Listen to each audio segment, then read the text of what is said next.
Hi students, today we're going to be in lab working on some animal restraint today. I've got my dog here Sparky and my cat here Fluffy. We're going to be learning how to do certain restraints on dogs and cats. Today we're going to be practicing on stuffed animals. That being said, at home you want to practice on your own stuffed animals as well as your own live animals once you have adequate practice. Please don't go straight into jumping onto your real animals. These are restraints that are learned by muscle memory and by doing it repetitively. So we'll go through all of the dog restraints first, and then we'll move over to the kitty cat restraints, okay? So you guys will see this on your lab skills checklist. I'm just gonna go through that entire checklist to show you guys how to do these restraints. So the first restraint that's on there for the dog is the standing restraint for physical exam. So as my dog is standing here on my table or on the ground, the most important thing that you want to make sure when you're doing these restraints on dogs is that you have control of the head here. So I'm going to take my arm and put it over the head and kind of give the dog a good hug right here. And then I'm going to take my other free arm, I'm going to put it below the stomach as close to the hind legs as I can to hold right here, right up on the top. This is your standard standing restraint for physical exam. So think about it, you can either be on a table with a small dog or kneeling on the ground with a large dog holding them like so. Now the next restraint is going to be the sitting restraint. This is something that we also do in the physical exam for certain things. So little contrary, my dog here, Sparky, I'm going to ask him to sit. Then I am going to, again, put my arm over his neck, have control of that head. And then I'm going to use my other arm to give him a nice big hug around the limbs. Essentially, I want to be holding these front legs down. I can also have him sitting directly in front of me with me holding his legs and with me securing his head and neck. Okay, so that is your sitting restraint.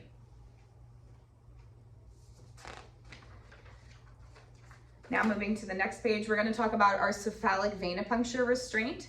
So this is usually done when the dog is sitting.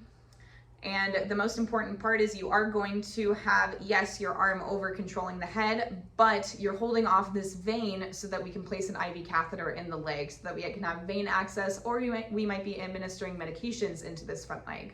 So you'll want to basically have the palm of your hand supporting this dog's elbow. You want to make sure that this arm is straight and as straight as possible during this procedure. You don't want to allow them to move, so I want to give the support behind the elbow. Then I'm going to take my thumb, put it across the leg, put pressure, and roll it back.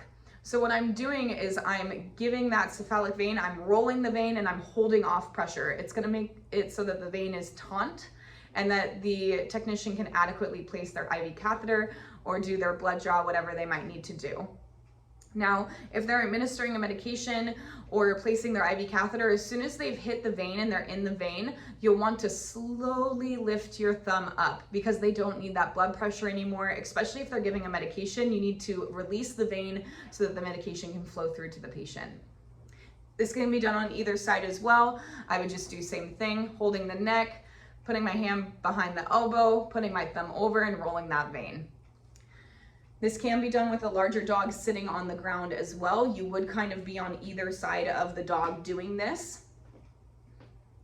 Now, the next restraint here is the jugular venipuncture restraint. This is when we're drawing blood from the jugular veins, which are located right up here on the sides of the neck for the dog. As a guide, down the midline of this dog, this is where the esophagus and trachea is located. Now on the sides, that is where our jugular vein is. So we want to use that as a guide. We want to feel for the trachea, the esophagus, and then go off to the side to find our veins. Now to restrain for this, your dog is going to be sitting in front of you. You'll have them sit, or if they're a large dog, you'll have them sit on the ground and they're actually going to be in between your legs as you stand over them.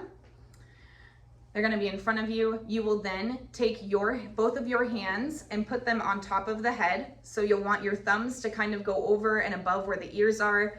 Your other fingers are going to be on the bottom. You can either interlace them or put them one on top of each other. If there is a leash here, I need to make sure to grab that leash with my pinky, or the collar or the leash with my pinky to pull it out of the way so that the technician can pull the blood. So I'm going to be having the dog sitting here. I'm going to put my hand over its head and then I'm going to slowly pull them back. At the same time, I'm going to use my arms to kind of sandwich this dog in so that they can't move anywhere. If I'm on the ground with a larger dog, that's why I'm using my legs. I'm putting the dog in between my legs to sandwich them in there so that they can't wiggle out of the way, and then I'm lifting the head in the same way. For the saphenous venipuncture restraint on the dog, this is usually done either standing or in lateral. So for standing, the dog is going to just be here standing. One person is going to be in the standing restraint with the dog. The other person is going to come to the back and hold off this cephalic vein. The cephalic vein, the lateral one, is what runs on the outside of the back leg. And this is a vein that we can also place an IV catheter in if we need to, if both of our cephalic veins are not good. So in order to hold off the saphenous vein, you're just going to take your hands, put them behind that back leg, and then use your thumbs to press down on the leg to give that good blood pressure, while at the same time someone is holding the dog. So this is a 2-person restraint. Now to get a dog into lateral and to do a lateral restraint, I'm going to show you that here first, and then show you how to hold off again for saphenous. So for the lateral restraint, I'm going to want to hold my doggy with my arm, holding him close so that I'm restraining his head. I will take my other hand, go under his belly, and grab this inside front leg that's most towards me. What I'll do then is I'm gonna slowly pull that leg out so this dog slowly comes down to the table. We wanna be really careful, you guys, because we don't want them to whap their head on the way down. Once I have my dog on my table, I can then move my hand forward, lay my arm over the dog's neck, take a hold of this front leg, what I was previously holding with this hand, and then my second hand goes to the inside and the lower back leg. So when you're in lateral, you are holding the bottom legs of the patient. So this is a lateral restraint, you guys. So again, if I have my patient in standing, I'm gonna put my arm around its neck to secure the head. I'll take my arm and grab that inside front leg. We're gonna slowly pull the leg forward, have the dog lay down. I'm then gonna take this hand, lay it over the neck, transfer it to this leg where the other hand was. I'll move this hand back to the inside of this back leg. Okay, so this is our lateral restraint for the dog. Then, in order to get the saphenous vein, somebody is going to be holding like this, restraining, and another person will be up here, and same thing. You're gonna intertwine your fingers and take your thumbs and push down. So it's gonna look like this, but in a lateral position. Now, to do holding for an ear exam for a dog, you're gonna get them in the sitting restraint position.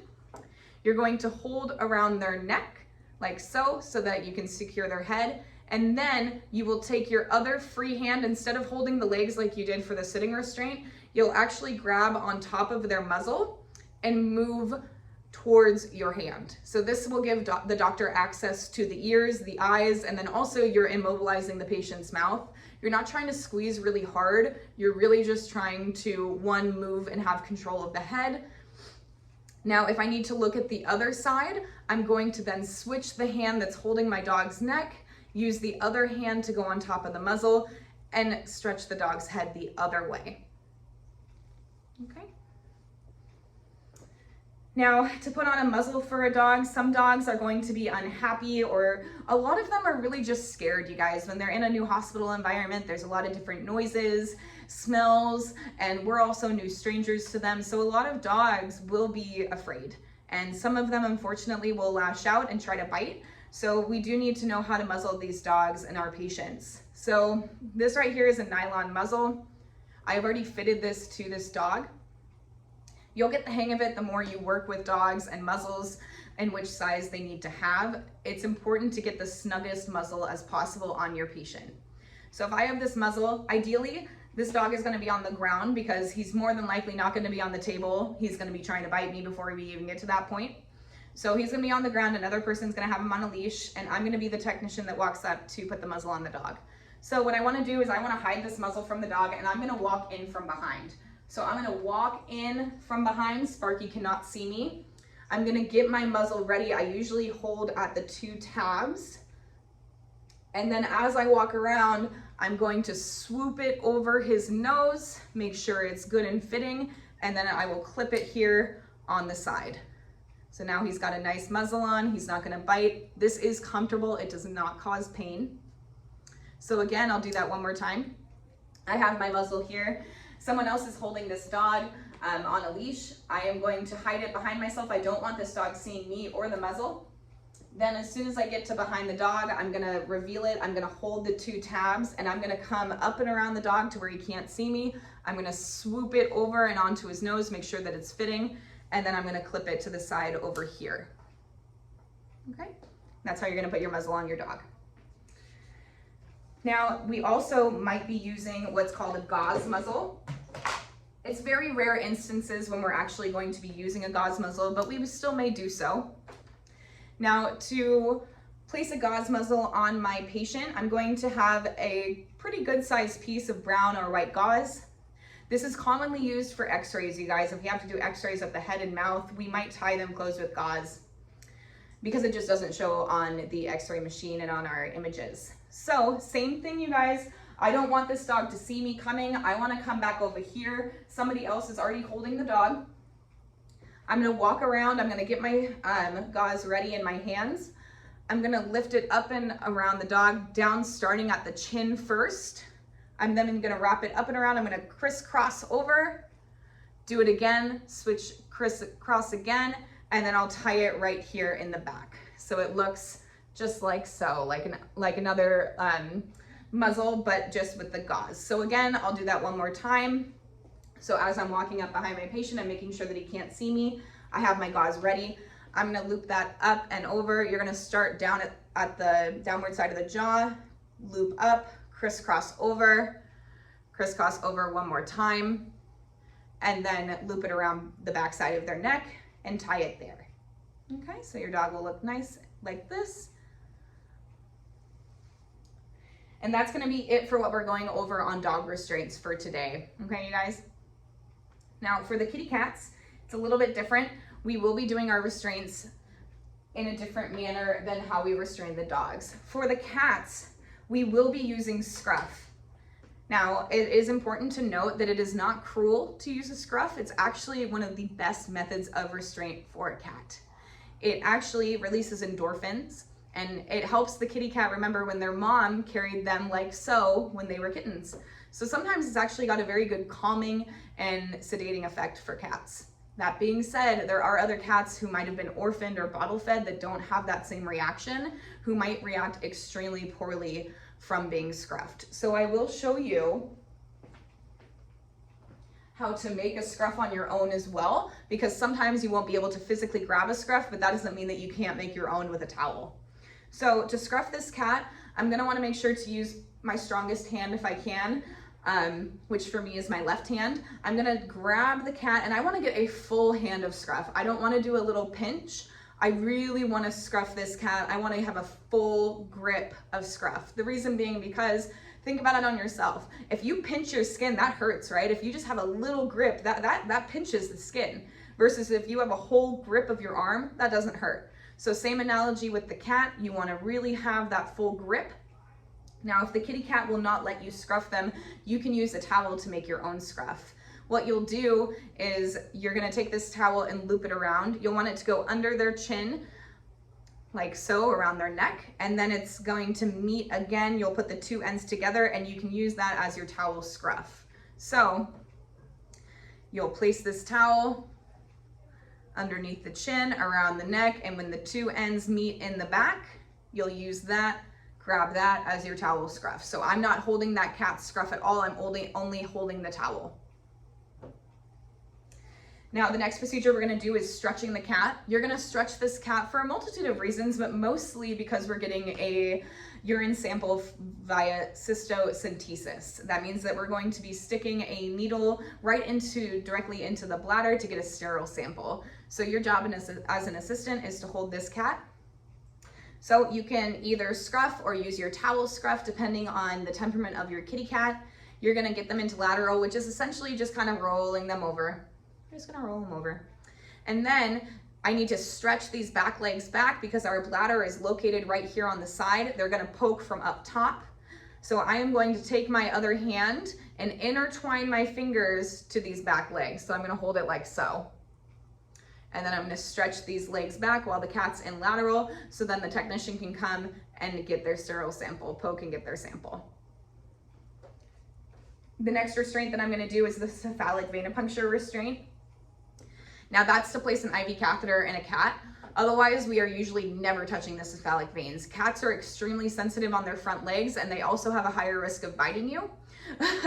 Dogs, we can muzzle pretty easily and still get good access or have better control of the head and neck. Cats, we are not as fortunate in that way. Most of the time, the cats will already have a pre-med medication on board, so they're feeling pretty good by this point. By the time that they get their IV catheter. So even if they are a little bit aggressive, they should be able to have this procedure done with very little pushback from the patient. So what I want to do for this is I'm going to hold the head up with my hand here. So I'm actually going to put my hand underneath the patient's chin. And then with my other hand, I'm going to do exactly what I did with the dog. I'm going to hold behind the elbow to support the elbow to keep that arm straight. I'm going to take my thumb, put it over the arm, and roll the vein. So same with the dog, but I'm holding the head differently than how I held my dog. Now, this can also be done with you scruffing, and I would actually recommend using a towel scruff if you're doing it this way, because you can actually kind of cover the patient's face a little bit as you scruff, and then you can hold off that cephalic vein for your technician who's placing the catheter.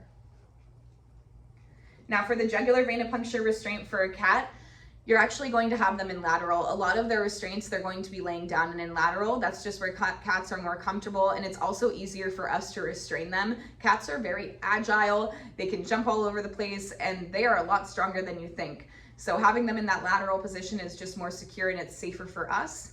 So I'm gonna get the kitty cat in the lateral position. Remember, the saphenous vein are the back leg veins, but unlike the dog, we're not gonna use the lateral saphenous, we're gonna use the medial saphenous. So we're gonna use the vein that's on the inside of the back leg. So I'm gonna roll my kitty over into lateral, then I'm gonna take a hold of the tail and the back leg that is on top, and I'm gonna move that forward and hold it close to the patient's body. Then with my hand, I'm gonna make sure that it's straight like this, because then I'm gonna press down pressure on this back leg in order to hold off that medial saphenous vein. So again, as I have my cat in lateral, my other hand is gonna take a hold of the tail and the leg that's on top. I'm gonna move it towards the body, up and towards the body. Then I'm gonna use the pinky on my hand to kind of press down on that vein so that I can get to that medial saphenous. For an ear exam for a kitty cat, depending on if this cat is nice or not, I may decide to muzzle this cat. For this example, I'm not going to, but I will muzzle the cat in the next example. So for this one, I'm gonna act as if I need my towel scruff. So I'm gonna scruff my kitty cat with my towel, and then I'm going to use this towel to drape it over the eyes and face to where only the ear is visible, either that eye or ear that they're examining, and vice versa. I'll do it the other direction. Now with cats, you're not gonna wanna switch the hand that is holding the scruff very often at all. A lot of these cats are very reactive, and the second that you let go of the scruff, that cat is gonna be out of here. So you wanna make sure to maintain that holding of that scruff with that hand, and really just use your other hand to the best of your ability to cover the cat's face so that the doctor can get at the ears. Now, if your kitty cat is very angry, showing signs of aggression, like they're going to bite you, you are going to wanna use a cat muzzle. Now, a cat muzzle is a little bit different from a dog muzzle. As you can see, it's a lot thicker. It's got a little nose hole in the middle, and then it's shorter on the chin. So what this is gonna do is this muzzle is gonna cover the entire face of the cat, and it's gonna cover even past the eyes. So cats love their dark spaces, they love to hide. So this is actually for their benefit. It's to help comfort them in this process. So I'm gonna, just like how with the dog, I'm gonna wanna try to come behind. Animals are not going to be very likely to let you muzzle if you're coming at them from the front like this. That's kind of scary. So what I'll do, same thing, kitty cat's probably on the table. I'm gonna walk around her. I'm gonna take the edges of my cat muzzle and swoop it up and around her head. It's gonna go all the way over around the eyes, and then I'm gonna Velcro it in the back. So your kitty cat is gonna have a full mask on, they can't see anything, it Velcros into the back, okay? That is our cat muzzle. Now, next week we're gonna be going over a little bit more of the cat burrito and how to comb these cats, bag these cats, and do other things, but those are your basic restraint, you guys, for the cats and dogs. So please be practicing them on your own stuffed animals.